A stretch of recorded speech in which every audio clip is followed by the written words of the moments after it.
Tra tutti gli oggetti materiali e non, finanche nelle persone, gli aspetti che più colpiscono e affascinano sono quelli non convenzionali.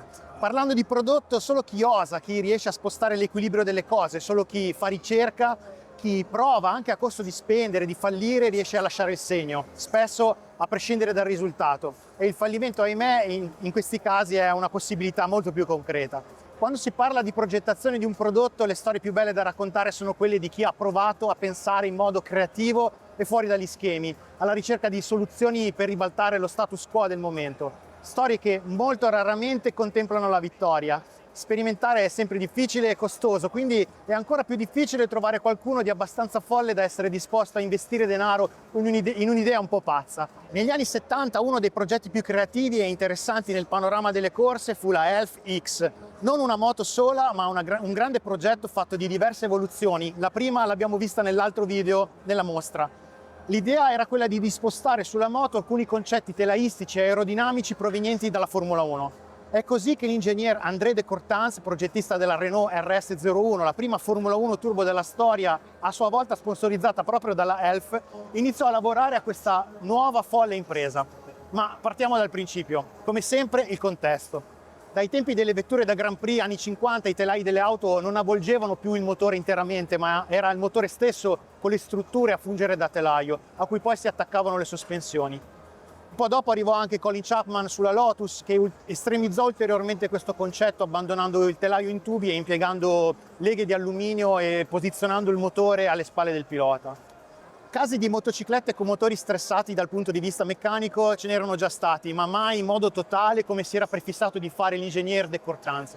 Sostanzialmente voleva eliminare il telaio, cosa che avrebbe fatto risparmiare peso attaccando le sovrastrutture di avantreno e retrotreno e sella direttamente al motore, infulcrando le sospensioni anteriori e posteriori direttamente sul motore tramite l'utilizzo di semplici piastre. Per alleggerire la moto ancora di più si sarebbe potuto infulcrare al motore non due forcelle ma due monobracci, uno anteriore e uno posteriore, per permettere una rimozione più rapida della ruota e per rendere più leggera la sospensione. Una roba da pazzi. Lavorando inizialmente attorno a un motore due tempi della Yamaha, iniziò a prendere forma un prototipo, quello che abbiamo visto nell'altro video, che definire fuori dagli schemi è riduttivo. Nella prima versione il monobraccio era solo anteriore, mentre posteriormente c'era un forcellone normale. Il posizionamento del monobraccio anteriore è orizzontale per contenere l'affondamento in frenata e così anche perché erano convinti che abbassare il baricentro fosse la cosa più importante, mentre le espansioni di scarico venivano raccolte verso la parte alta del motore convogliandosi come un fascio di tubazioni fantascientifiche che si spingevano verso il posteriore, lo vediamo anche nella moto dietro di me. La carrozzeria era in un unico pezzo ed era studiata nella galleria del vento della Renault. Anche sulle ruote vennero fatti diversi studi interessanti, vennero realizzate delle ruote lenticolari con una conformazione tale da poter mettere il disco freno centralmente, longitudinalmente al veicolo. La prima moto, quella che abbiamo visto nella mostra dei 110 anni, a dispetto delle forme così innovative si rivelerà abbastanza un disastro. Il sistema di sterzo indiretto con la cremagliera non convincerà mai i piloti, ma fu soprattutto la limitata rigidezza della struttura a creare problemi maggiori. Le forze scaricate sul motore erano elevate e il motore Yamaha non era ovviamente stato progettato per quello scopo. Inoltre l'ossessione sull'abbassamento del baricentro a tutti i costi si rivelò un approccio sbagliato. La moto non ha bisogno necessariamente di un baricentro il più basso possibile, ha bisogno di un baricentro nel posto giusto per garantire stabilità, ma anche la maneggevolezza nei cambi di direzione e in curva. L'assenza di un vero e proprio telaio aveva però dato i suoi frutti. La Elf X pesava 130 kg, cioè quasi 30 kg in meno di una TZ 750. Nel 1980 queste stramberie avevano attirato la Honda, un'altra che di esperimenti se ne intendeva parecchio, soprattutto all'epoca. Honda divenne partner tecnico del progetto cominciando a prestare il nuovo motore, il 1004 tempi, della versione ribattezzata E, questa qua alle mie spalle. Riconoscibile perché ai fari per correre nelle gare endurance. Era equipaggiata di un freno a disco in carbonio, una roba futuristica per l'epoca, ed era anche molto leggera, andava velocissima sul dritto, sfiorava i 290 km/h, anche se alla fine si rivelò inadatta per le gare di durata. Forse anche per questa ragione, o per cercare maggiore visibilità, nell'84 la Elf sbarcò nel motomondiale, sempre contando sul supporto tecnico della Honda che nel frattempo aumentava la sua presenza nel progetto, portando in dote il buon 3 cilindri 2 tempi. Il progetto venne rivisto per orientarsi meglio alle performance pure. Nacque così la Elf 2, la vediamo là. I due monobracci vennero modificati, quello anteriore venne posizionato a destra e quello posteriore a sinistra, nel tentativo di migliorare l'equilibrio dinamico nella guida. Comunque la geometria del sistema rimase pressappoco la stessa, con il posizionamento degli ammortizzatori sotto il motore, che ora però lavoravano in trazione e non in compressione. Lo sterzo era nuovo, ancora più assurdo del precedente, sempre indiretto e di tipo automobilistico, che mai si adattò davvero allo stile dei motociclisti, tanto che la ELF 2 non corse mai. È a questo punto che De Courtins lasciò il progetto e quindi la ELF continuò lo sviluppo con altri due tecnici, Tremà e Rosset, che lentamente, per migliorare le performance, iniziarono a cercare compromessi rispetto alle idee iniziali. Le moto erano sì affascinanti, bellissime, ma essendo letteralmente inguidabili, capite anche voi che questo era un problema. Con la 2A, la 2B e la 2C si iniziarono a vedere dei miglioramenti.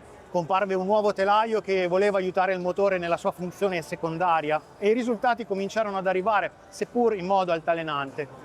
Il miglioramento sotto il profilo telaistico, grazie alle piastre di rinforzo, è un segnale importante. Per quanto affascinante, divenne evidente che il motore da solo non era in grado di fungere da telaio. Sulla base di questo principio, nel 1986 la ELF si presentò in pista con il modello 3, completamente rinnovato. Non aveva più l'estremo schema frameless, ma disponeva di un buon telaio in tubi quadri che toglieva responsabilità strutturali al motore. Rimanevano però le sospensioni monobraccio e al posteriore non c'era più l'ammortizzatore sotto il motore, ma un più convenzionale monoammortizzatore verticale davanti alla ruota. Anteriormente venne evoluta la sospensione pluriregolabile delle versioni precedenti, denominata BGC, ispirata al McPherson automobilistico.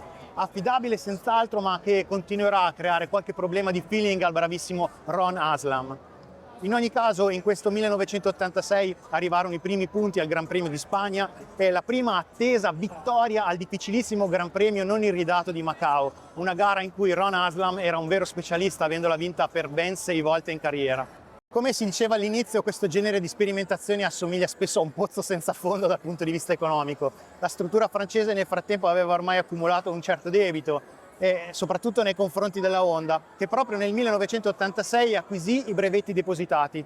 Solo un anno dopo, grazie a uno di essi, regalerà al mondo una moto fantastica, la leggendaria RC30 con il monobraccio posteriore. Avete visto forse il video su Red Legends. Qualcosa di buono sulla ELF c'è. Sempre in quel 1986 devo aprire una parentesi per la versione R, allestita per battere una serie di record di velocità pura sul circuito pugliese di Nardò. Vestita di un'affascinante carenatura streamline ed equipaggiata con un motore Honda 4 tempi da 1 litro di cilindrata, la ELF R segnò 6 record di velocità, tra cui quello per aver percorso oltre 10 km a una media di poco superiore ai 240 km all'ora e toccando una velocità massima di oltre 320 km all'ora. Le ELF 4 e 5 dell'87 e dell'88 vedranno un sostanziale peggioramento della competitività rispetto alla versione 3. Il nuovo motore NSR 4 cilindri non era adatto alla ciclistica della ELF. Addirittura sulla ELF 4 si optò per un nuovo telaio in carbonio che aiutava complessivamente la ciclistica a lavorare. Sulla versione 5 venne sostituito il carbonio con il magnesio e venne sviluppato un nuovo impianto frenante più prestazionale. Il mitico Ron riuscì a vincere ancora a Macao nell'87 e a piazzarsi più che dignitosamente quarto nella classifica generale, aiutato anche dai risultati della prima metà di stagione con una NSR convenzionale, e tuttavia viaggiando ad anni luce da Garner, Mamola, Lawson e gli altri, con le Honda e le Yamaha ufficiali. Nell'88, l'anno dell'ultima stagione, Ron arrivò 11° e la ELF quarta nel campionato costruttori davanti alla Cagiva per un soffio. Questi 10 anni di sviluppo non portarono a nessun risultato eclatante, ma furono senz'altro affascinanti. L'azienda petrolifera, che in questo momento ci ospita, di lì a poco ebbe qualche problemino e quindi lasciò il progetto del motomondiale per riprenderlo molti anni dopo, con risultati comunque abbastanza mediocri e senza regalarci moto di un certo livello come la serie delle ELF. Nel 2000 divenne poi Total e non divenne più direttamente impegnata come un costruttore. Non solo la RC30, non so proprio se tanti anni dopo il mitico ingegnere Preziosi della Ducati fu condizionato da questa avventura, ma tant'è che la Rossa di Borgo Panigale si presentò in pista negli anni 10 del 2000 con una moto frameless e un motore progettato ad hoc per questa soluzione. Non fu una moto facile, soprattutto nel biennio con Valentino Rossi, ma generò delle moto stradali e delle superbike formidabili. È evidente che in qualche modo la ELF è stato un po' il seme di un sacco di moto che hanno fatto la storia del motociclismo. La ELF è stata una moto capace di ispirare designer e tecnici anche a distanza di molti anni. un vero spettacolo. Non a caso, anche se si tratta di una moto da corsa, è presente nella lista delle moto Red Legends. Grazie alla Elf che qui a EICMA 2024 ci ha prestato il suo stand. Avere le sue moto, quasi tutte le sue moto qui, tutte riunite in una volta sola, è un'occasione più unica che rara, e quindi non potevamo perdere questa occasione per registrare una puntata di Red Legends qui in fiera. Grazie a tutti, ciao!